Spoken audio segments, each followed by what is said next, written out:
Assalamualaikum warahmatullahi wabarakatuh. Ketemu lagi dengan aku Didi.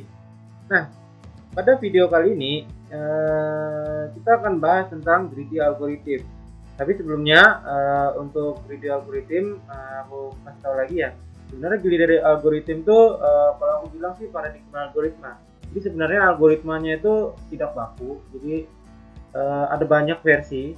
Tapi intinya greedy algorithm itu mencari solusi yang tepat dari sebuah algoritma. Jadi nanti dalam greedy algorithm nanti ada berbagai banyak macam metode yang bisa digunakan ya. Jadi kita akan lihat ya. Nah, greedy algorithm adalah sebuah approach for solving problem, di mana dia digunakan untuk menyelesaikan sebuah masalah dengan memilih solusi yang terbaik yang ada pada momen itu, tanpa kita harus khawatir apa yang akan terjadi di setelahnya. Jadi pada saat kita sudah memilih, oh ini adalah yang terbaik dari yang terbaik, maka kita tidak perlu khawatir lagi untuk hasil selanjutnya, karena itu sudah pasti yang terbaik.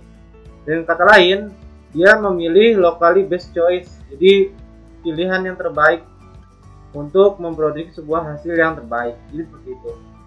Algoritma ini tidak serta-merta menyelesaikan semua permasalahan yang ada. Bisa jadi dia memproduksi atau menghasilkan hasil yang salah, hasil yang tidak benar pada beberapa case atau beberapa problem. Jadi seperti itu. Nah, algoritma ini never goes back reverse decision math. Jadi dia tidak pernah prosesnya tidak pernah backward. Jadi artinya prosesnya forward terus, tidak pernah dia prosesnya backward. Jadi seperti itu.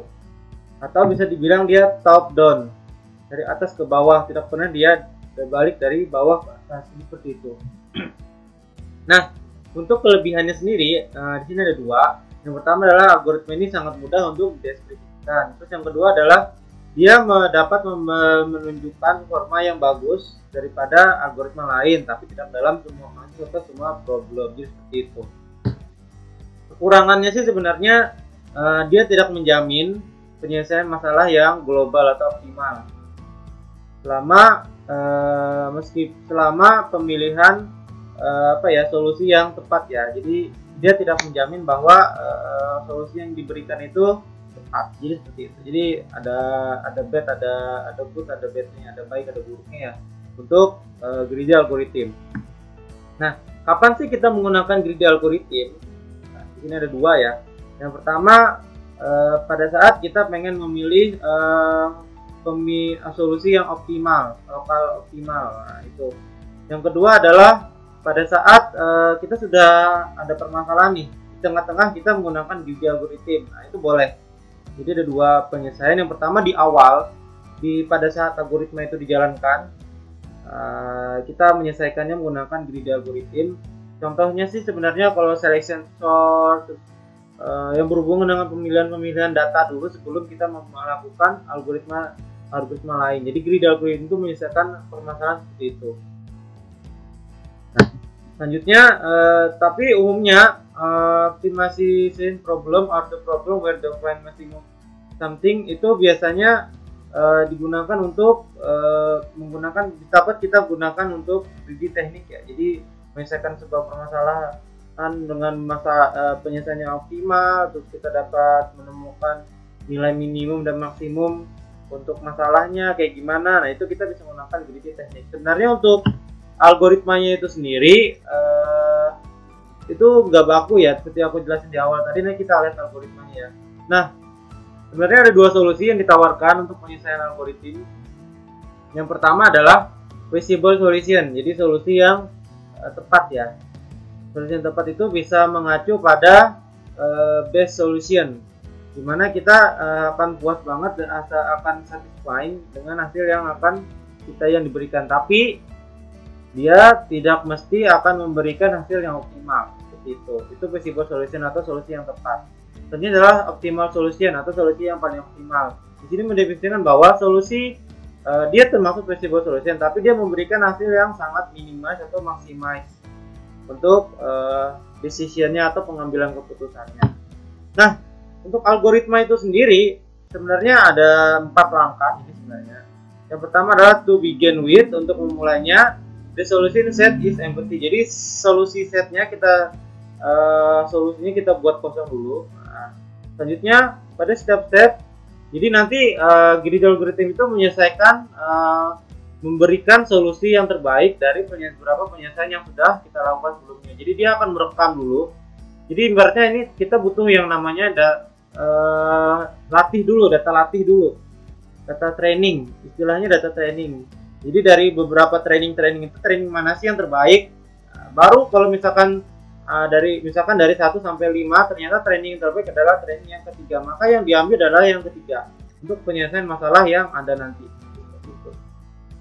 Selanjutnya solusinya kita skip, kita simpan, baru kita masukkan ke dalam nanti ke dalam algoritma yang akan kita pakai nanti pada untuk menyelesaikan masalah seperti itu. Untuk pseudocode-nya kurang lebih seperti ini. Jadi solusinya kita nolkan dulu, dia akan melakukan proses menjadi solusi yang terbaik, feasibility solution. Nanti baru kita unionkan, kita gabungkan antara solusi dengan masalahnya, seperti itu. Jadi untuk grid algorithm seperti itu, dia mencari berbagai macam solusi dulu. Misalkan kalau kalian masih ingat selection sort ya, kalau nggak salah ya, itu kan memilih dulu quick sort atau selection, aku lupa ya. Jadi dia memilih dulu kira-kira yang nilai tengahnya yang mana. Nah, itu kan kalau untuk sortingan salah satu metode sorting. Nah, jadi di grid algorithm dia memilih dulu dari nilai tengah yang terbaik yang mana kira-kira yang akan dipakai, baru akan dipakai untuk menyelesaikan masalah. Nah, ini contohnya, contoh untuk penyelesaian masalah menggunakan grid algorithm, yaitu untuk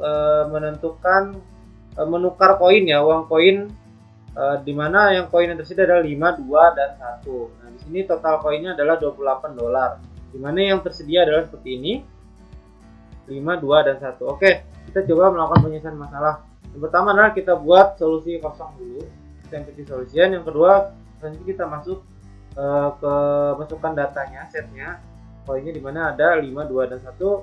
Terus kita sumerinya 0.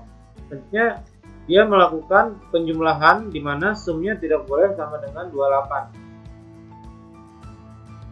Selanjutnya dia memilih di mana koin itu sum plus C itu saya ke koin C, promo koin saya, di mana summary ini, jadi summary ini misalkan di sini ada 2, 7, berarti dia C-nya, adalah misalkan C-nya kita tentukan dulu, C-nya misalkan 1.